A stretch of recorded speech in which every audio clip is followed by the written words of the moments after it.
Binigyan din ni Emmy Avena, Chief Information Officer ng Lourdes Hospital sa Healthcare, ang kontribusyon ng Artificial Intelligence o AI pagdating sa aspeto ng medisina sa harap ng kabataang mamamahayag sa isang minute press conference sa St. Andrew's Gymnasium, ika-27 ng Pebrero.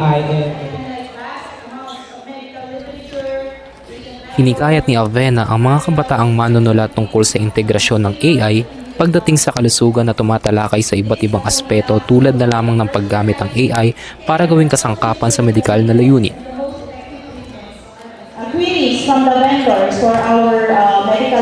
Sa kabilang bahagi, hinahayag pa ni Emmy na bilang mga mamamahayag na nakikinabang sa AI, dapat may limitasyon din sa paggamit ito upang hindi tuluyang lamunin ng AI ang mga trabahong pangtao.